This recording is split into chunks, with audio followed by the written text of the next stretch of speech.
Hi guys! Welcome to my vlog!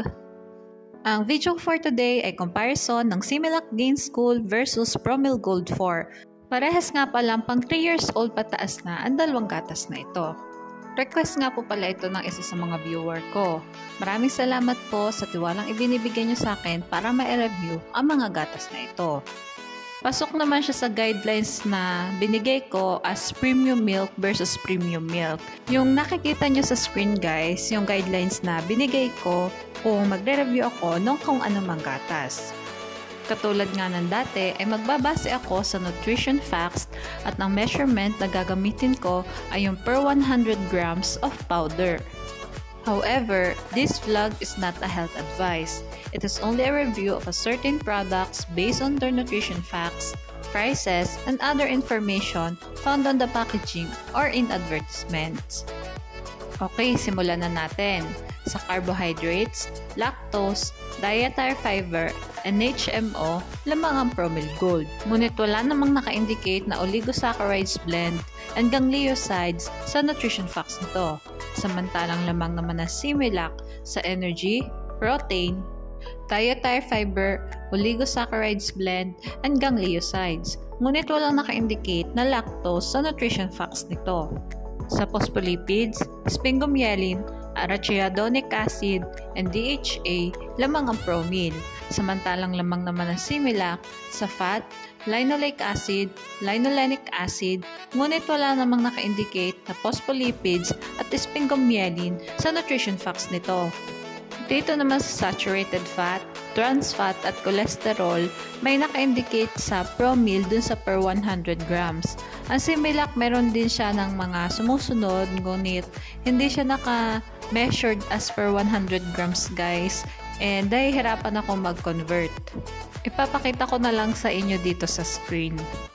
Bale, ito na nga yung saturated fats, trans fat, and cholesterol na content ng Similac.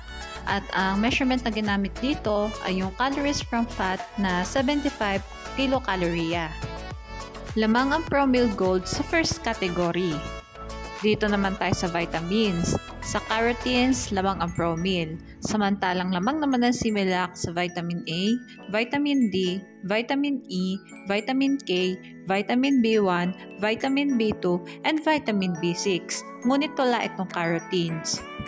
Sa folic acid, niacin, and choline, lamang ang Promil. Ngunit walang naka-indicate dito na nucleotides equivalents. Samantalang lamang naman ang Similac sa vitamin B12, pantothenic acid, biotin, vitamin C, and nucleotide equivalents. Lamang ang Similac sa vitamins.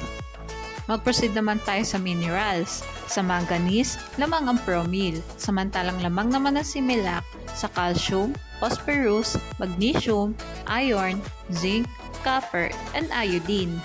Sa potassium, fluoride, and selenium, lamang ang Promil. Samantalang lamang naman ang Similac sa sodium. Lamang ang Similac sa minerals. Mag-proceed naman tayo sa other nutrients. Lamang ang Promil sa nucleotides, ngunit wala itong B-carotene. Though merong carotenes kanina, ang Promil sa vitamins, hindi naman naka-indicate kung anong klaseng carotenes ang meron ito. Samantalang ang Similac naman ay lamang sa taurine, lutein, inositol, at B-carotene, ngunit wala itong nucleotides. Lamang ang Similac sa other nutrients. Magtungo naman tayo guys sa price na parehas kong kinuha sa Lazada. Paalala guys, pwede mag-iba ang presyo ng dalawang gatas na ito depende kung saan store nyo sila titingnan. Sa parehas nga nilang bigat na 2.4 kilograms ay mas makakatipid sa Promil Gold ng 199 pesos kumpara sa Similac. At ito na nga yung summary ng vlog ko today. Sa first category, lamang ang Promil Gold. Sa vitamins, minerals, and other nutrients, lamang naman ang Similac. Ngunit mas affordable naman ang Promil. So, ayun na nga. Ang ganda ng content ng dalawang gatas na ito. Kaso, talaga ang may pang-budget lang ang makaka-afford. For me, talagang halos konti lang ang lamang ng dalawa sa isa't isa. Pero sa nakikita ko, mas mabubudol ako ng Similac kung sakali.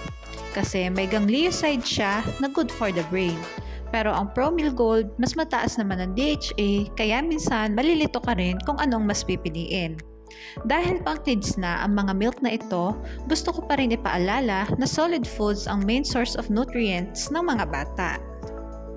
Okay, hanggang dito na lang po ang vlog ko. Sana ay nagustuhan nyo. Thanks for watching. Please like and subscribe for more videos.